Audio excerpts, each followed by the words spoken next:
Call the meeting to order. Nichols, Yes. Miller, Yes. Lush, Yes. Yes. First item on the agenda is the approval of the minutes from the August 12, 2013 regular session. Move approval of those minutes. Nichols, Yes. Miller, Yes. Lush, Yes. Williams, Yes. Next on the agenda, we have a public hearing to establish the 2013 property tax rates. And I move to open the public hearing. Second. Nichols, Yes. Miller, Yes. Lush, Yes? Williams, Yes. Bruce? Yes, sir. As required by state law, City Council is required to conduct a public hearing to establish the current year's property tax rates. Council is aware that the State Auditor's Office calculates allowable property tax rates based on keeping it revenue neutral and exclusive of new construction. So the theory is they're trying to at least keep the same amount of money coming to a city to pay for the services, plus allow room for growth if there is any. This particular year, based on the 2013 assessment, we have had an increase of roughly 2.2 million to 140,762,000. Based on taking the allowable tax rate calculations, it would allow for a slight increase in the general fund for a rounding, and that would be 41.8 cents, if we look at it that way.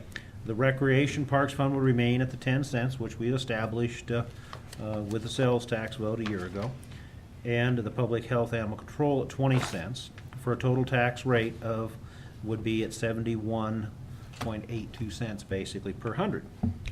And I'm going to ask that Roger has some additional information regarding valuations and rates, and I'll have him present that information now.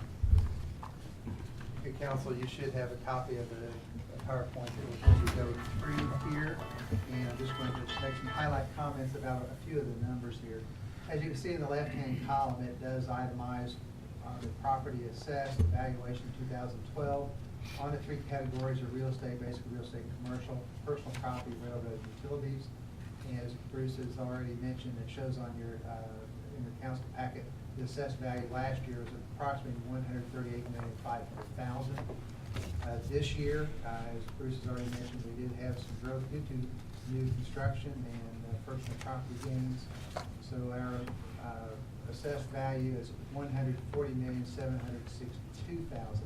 A couple of things I wanted to point out on the first slide here is you can see that the real estate jumped up about $5.5 million. I want to also note that the railroad and utilities dropped by a similar amount, roughly $5 million. What should be noted on this is this year, the properties that Ameren, their gas lines, things of that nature, that ran along the railroad right-of-ways were reclassified and moved from railroad and utilities up to real estate. So you can see the difference between these two and these two are very similar. It's because of the change in classification.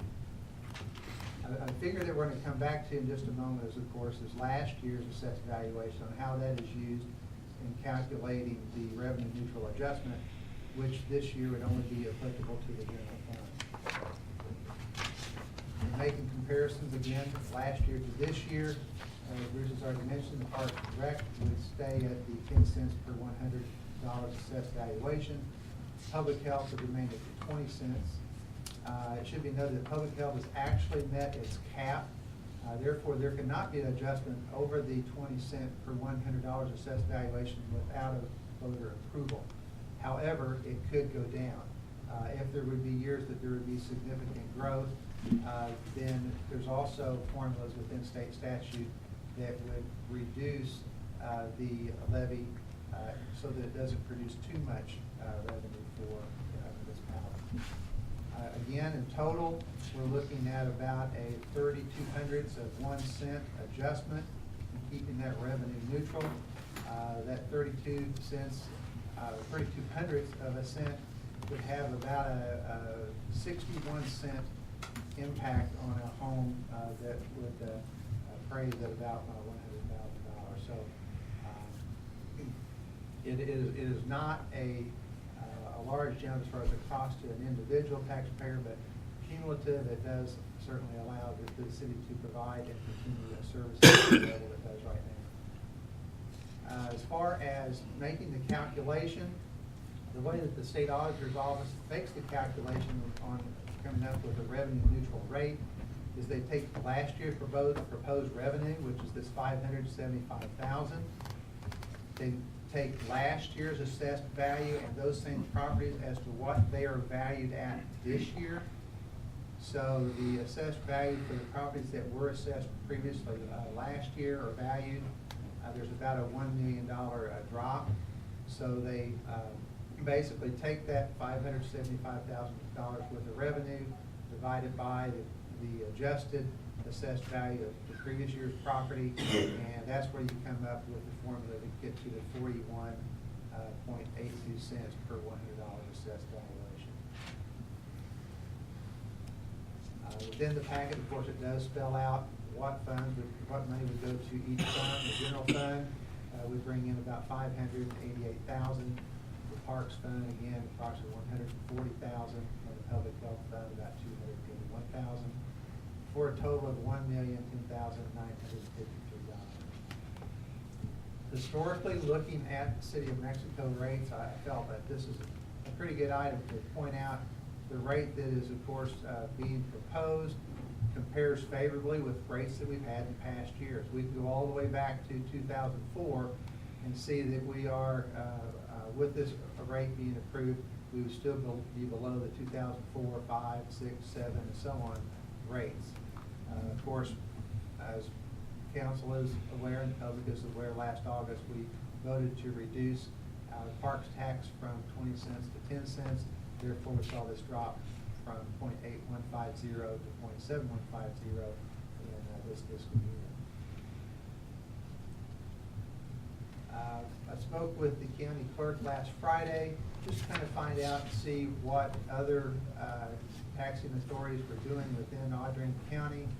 At that time, the county clerk informed me that all the entities that have already submitted their rates to her to file with the state did go with the pro forma calculation of the state auditor's office, with the exception of Banneker Village.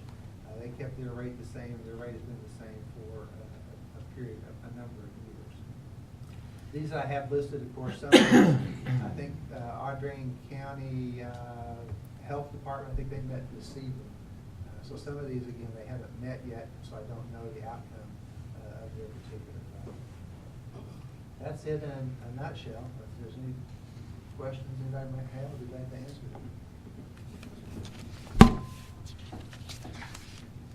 Pop that back one slide.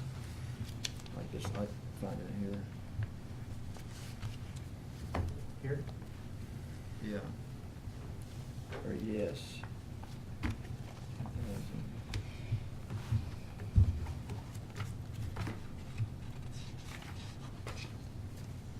Under county health, there's 25 cents. Audrain County Health Department. Yes. In 2012, the levy was 25 cents, and showing the levy now at 25.05. Okay, then they're adjusted. Okay. Yeah. All right. And again, that was, they had their meeting tonight, I think at 5:30, so I do not know the outcome of that. Roger, you said on a house valued at $100,000, the increase would amount to how much? 61 cents. Thank you. You take the 100,000 times the 19%, then times that 3,200, so the. Oh, I should have done it. Cents. Yeah, I know, yeah. I just want to let everybody know how I came up with the figures.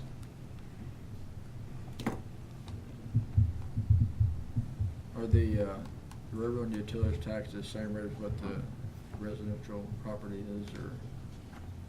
It depends on what, his tax is commercial, and part of his tax is agriculture.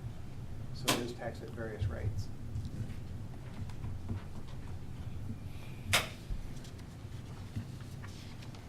Any other questions? Is there any questions from the public, since it's a public hearing? Okay, seeing none, hearing none, I move we adjourn the public hearing. Thank you, Roger. Nichols? Yes. Miller? Yes. Lash? Yes. Williams? Yes. Under old business this evening, we have some ordinances. Bill number 2013-53, an ordinance of the City of Mexico, Missouri to establish a procedure to disclose potential conflicts of interest and substantial interest for certain municipal officials. This is up for second reading by title only and passage. Bruce? Yes, thank you, Your Honor. The first reading was done of this ordinance at the last council meeting on August 12th. The ordinance establishes a procedure for disclosure by certain officials and employees of private financial and other interests in matters that affect the city. This is an annual ordinance that we do in accordance with Senate Bill 262, and therefore I'd recommend council you proceed with the second reading by title only and passage of the ordinance tonight. Move for second reading of bill number 2013-53. Second. Nichols? Yes. Miller? Yes. Lash? Yes. Williams? Yes. Bill number 2013-53, an ordinance of the City of Mexico, Missouri to establish a procedure to disclose potential conflicts of interest and substantial interest for certain municipal officials. I move for passage of bill number 2013-53. Second. Nichols? Yes. Miller? Yes. Lash? Yes. Williams? Yes. Next, we have under old business, bill number 2013-54, an ordinance amending the code of the City of Mexico, Missouri, Chapter 7, Motor Vehicles and Traffic, Article 10, Schedules. This is up for second reading by title only and passage. Bruce? Yes, Your Honor. The first reading of this ordinance was also done at the last meeting. This ordinance establishes a no parking anytime on the north side of the north loop within the campground area. In addition to marking it no parking, the trail that, the walking trail that there will be designated along the roadway with appropriate markings as well. The previous markings was not in accordance with the Uniform Manual of Traffic Control, and therefore we couldn't enforce the parking rules there, so keeping the path clear for pedestrian use. So we would recommend council proceed with the second reading and passage of this ordinance this evening.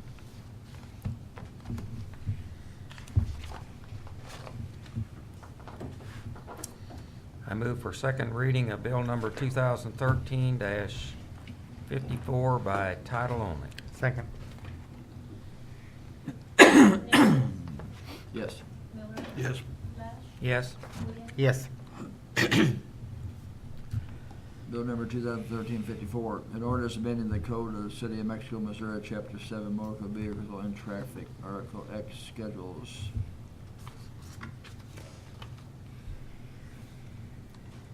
Move for passage of bill number 2013-54. Second. Nichols? Yes. Miller? Yes.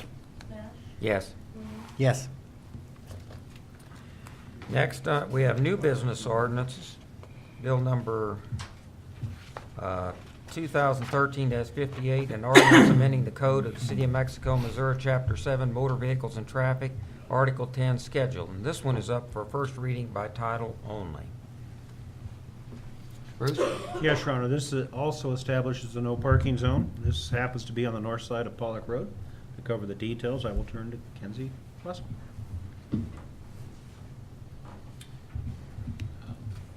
If you kind of turn your head sideways, you can see the map there.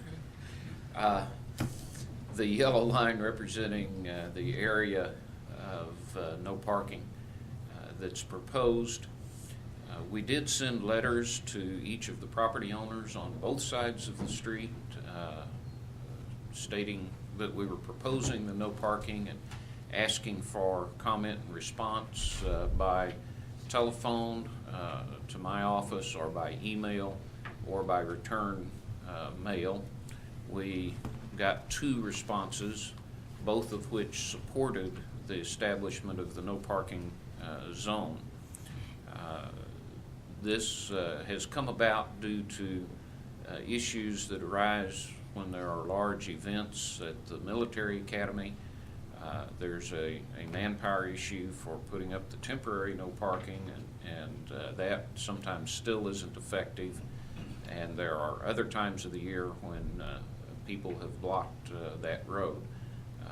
It is needed for emergency access. There are residents within the city limits that are on to the east that could be accessed by way of Little B Road, but there would be extended time for response to get there. And so we feel like this is a reasonable thing from a safety standpoint. It also would appear to be something that's supported by the neighborhood out there.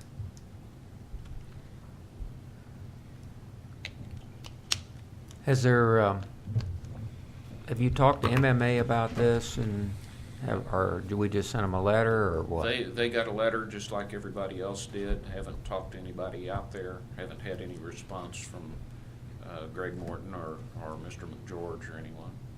Okay. I think we probably ought to talk to them, get a little input from somebody, or to call them and before, we pass this thing, and find out if they have any specific comments. Also, are we not parking on the south side either, or are we leaving the south side of the street open for parking?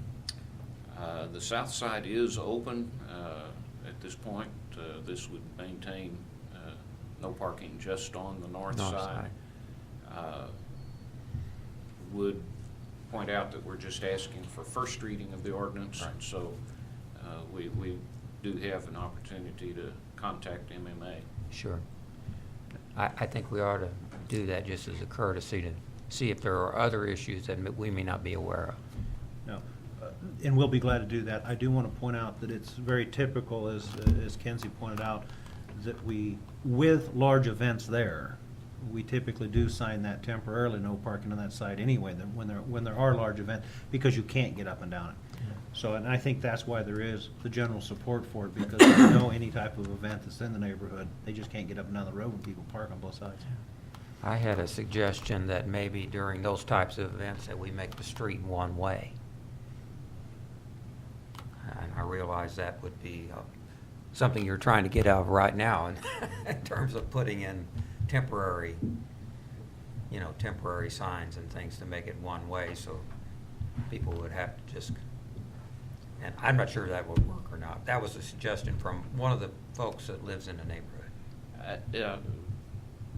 At first blush, the would seem to be okay for the far east end, where you have a relatively easy access back over to Anderson Street. But once you get past Anderson, it'd be a heck of a long way around for some of those folks. How many letters you sent out, Kenzie? I don't recall the number. I think there were probably 14, 16, something like that. How many responses did you get back? 2. 2. I mean, I can see Ron's part about being very courteous, but then that doesn't do anything for the 10 people that didn't hear anything from them. So, Yeah.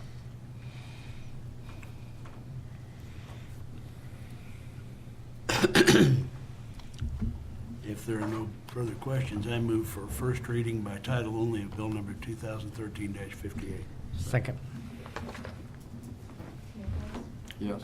Miller? Yes. Blair? Yes. Williams? Yes. Bill number 2013-58, an ordinance amending the code of the City of Mexico, Missouri, Chapter 7, Motor Vehicles and Traffic, Article 10, Schedules. The next new business ordinance we have is Bill number 2013-59, an ordinance approving the final plat of Moments subdivision to the City of Mexico, Missouri. This is up for 2 readings by title only and passage. Bruce? Yes, Your Honor, this is to reconfigure boundary lines on 2 existing parcels. To cover its location and details, I will turn to Rita Jackson.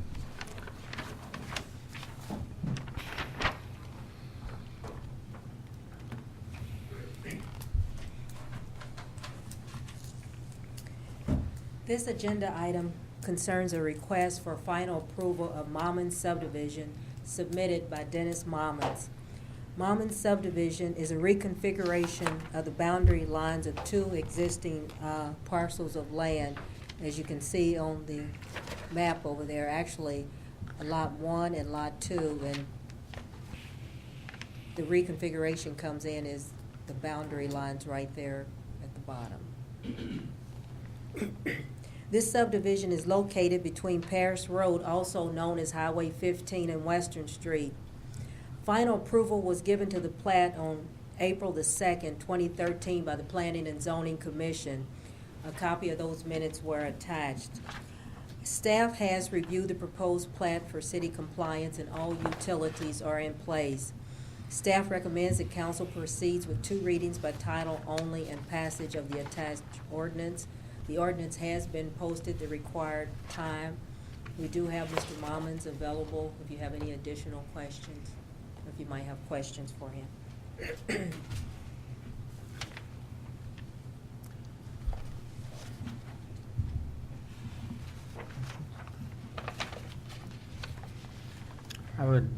I have one question.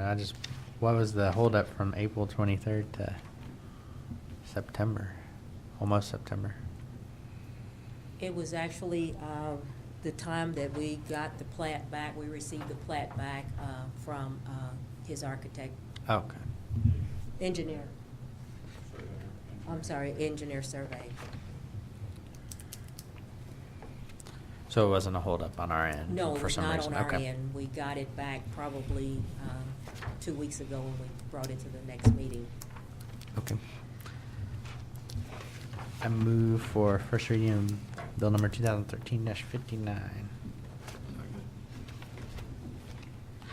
Nichols? Yes. Miller? Yes. Nash? Yes. Williams? Yes. Oh, is it my turn again? Bill number 2013-59, ordinance approving the final plat of Mommons subdivision to the city of Mexico, Missouri. We're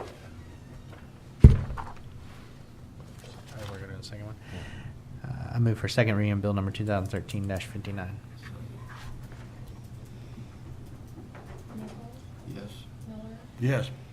Yes. Williams? Yes. Bill number 2013-59, ordinance approving the final plat of Mommons subdivision to the city of Mexico, Missouri. I move for passage of bill number 2013-59.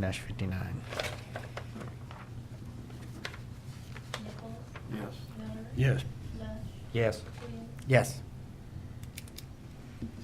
Okay, the next new business ordinance we have is bill number 2013-60, an ordinance levying taxes on all property for the fiscal year October 1, 2013 to September 30, 2014 for the city of Mexico, Missouri. This is up for 2 readings by title only and passage. We have anything else to say? No, Your Honor, we covered it earlier this evening in the public hearing, and we'll just answer any questions you may have. Make a motion, I read bill number 2013-60 by title only. Second. Nichols? Yes. Miller? Yes. Nash? Yes. Williams? Yes. Bill number 2013-60, an ordinance levying taxes on all property for the fiscal year October 1st, 2013 to September 30th, 2014 for the city of Mexico, Missouri. We move for second reading. Bill number 2013-60 by title only.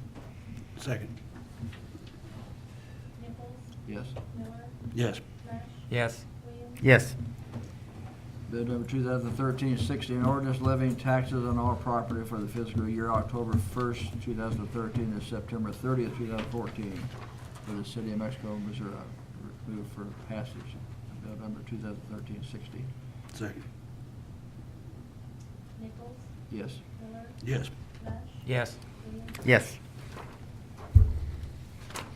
Under other business, we have the claims. Move to decline. Second. Nichols? Yes. Miller? Nash? Yes. Yes. Next, we have comments, council comments. Councilman Williams. Mainly, I'd like to just congratulate JC's. The Soybean Festival this year was above and beyond anything I've ever seen since I've been here in 13 years. So my hat's off to him, and hopefully that it's something we can build on. And I think the word gets out this year of how much they had this year compared to past years. You might actually see more people from out of town. I saw a lot of local folks there, but not a whole ton of out of town people, not like you see at the Anchor Fest. So I think this is something that could be even bigger and better for our community. So that's all I have. Okay. Councilman Nichols. I attended the JC up on the Solar Drink Festival also, and I did drink a beverage, and the JC did a very good job of making sure I bounced back and forth between the gates. They patrolled that quite well. I'm very proud of them. Chief, on crosswalks, you're supposed to stop for people at crosswalks at schools, correct? Yes, sir. The junior high, for some reason, they have a designated place you pull over to let your kids out. But every day, there's like 6 people in a row. They stop right in the crosswalk. Their kids get out, and then they drive through while their own kids in the crosswalk. Exactly. Yeah. I'll pass that along and we'll And I stop don't know again. if we can paint that and put stripes on over there, it would highlight it any.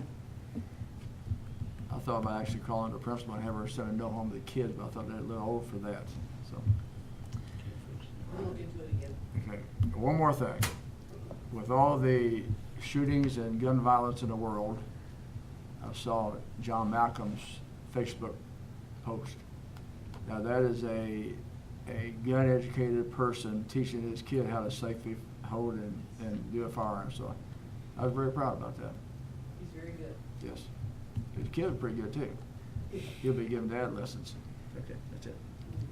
I don't believe I have any comments, Your Honor. Councilman Miller, okay. Bruce? Stated community, tomorrow night, 6 to 8, 4-H Center. Okay. I have a follow-up.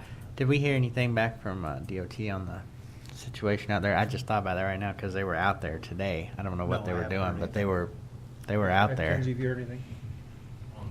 On, Out there on 54. on Business Because 54. since our last meeting, we had another Referencing wreck speed out limit there. changes or, no, okay, haven't heard anything yet. Well, they were out there today. That's why I was wondering if we heard anything in return. Because we had another wreck since the last meeting. Yeah. Right there, so. Their procedure normally on a request, if they're evaluating it, will be to take traffic counts, do an accident study, put all that data together, so it's possible that they were in that. Yeah, they had some, gathering. I don't know what they were doing, but they had some people out there today, and a couple of the customers were like, what's DOT? Are they looking at that? And I said, They'll I'll count ask turn tonight. movements and do all of that sort of thing typically. Okay, next we have public comments. If you'd like to make a public comment, come up to the microphone.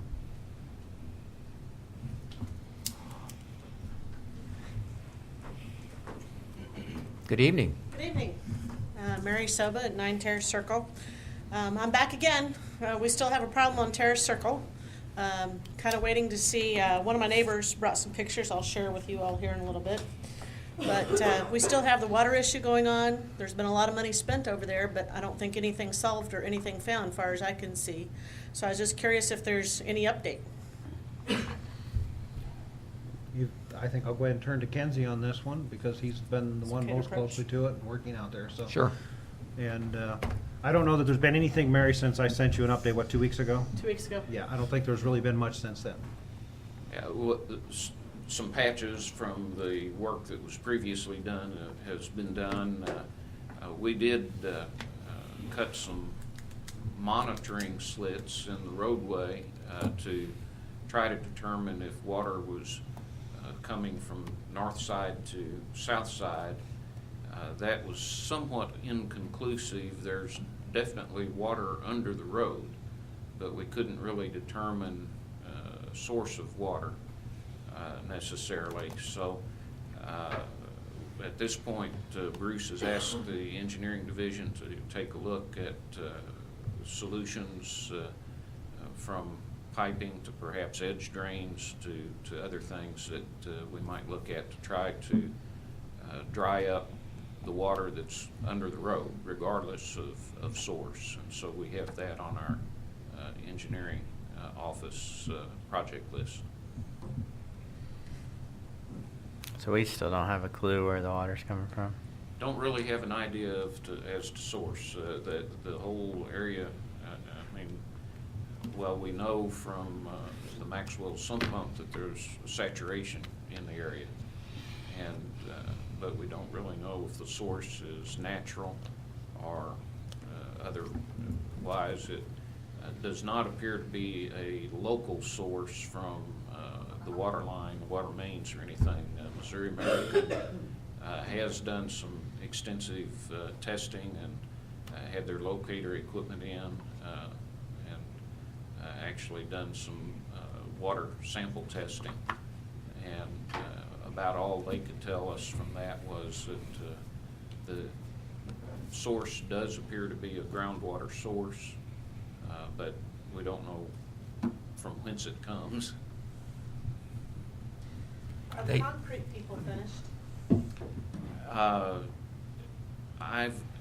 Our crew is finished with our part. I don't know if Missouri American has completed their patch. They had a crew out there to work on that, I think, the other day. But I don't know, all of it was done when I was at work, but they need to knock out the dam to block the water in front of my driveway. It'd be nice. I'll have somebody check on it. You did find some water leaks there, though, from Missouri American Water. Small leaks in the area. They replaced the main completely from Ms. Soba's driveway west to her property line and put in a new service connection for her home.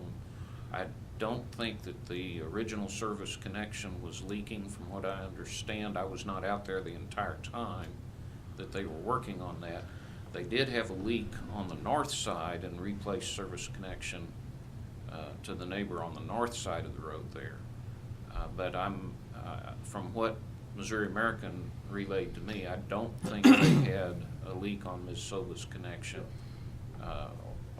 And I don't know about the main portion, just know they replaced a complete section of main there. So, game plan going ahead? Right, as Kenzie indicated, what we have said and what we're going to continue, what he's doing with engineering is to look at solutions to get the water out of there. That could very well be an intake in the cul-de-sac itself to determine how that comes out of there. I've asked him to look at that. I've asked him to take a look at running a storm drain down each side where the sump pump could be tied into, potentially also drain part of the road.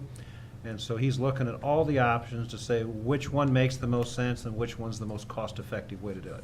And so engineering is going to make designs and take a look at each thing, and then they'll report back to us and what they find out. I'm not sure of the time frame, though.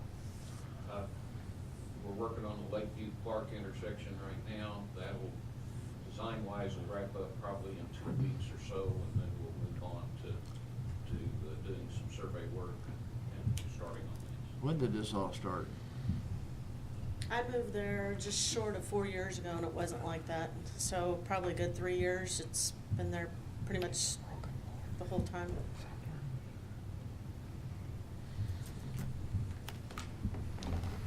Is there any other comments? If not, I move we adjourn into executive session pursuant to the revised statutes of Missouri 610.021 personnel matters. Second. Yep. Yes. Matt, Yes. Yes. Williams, Yes.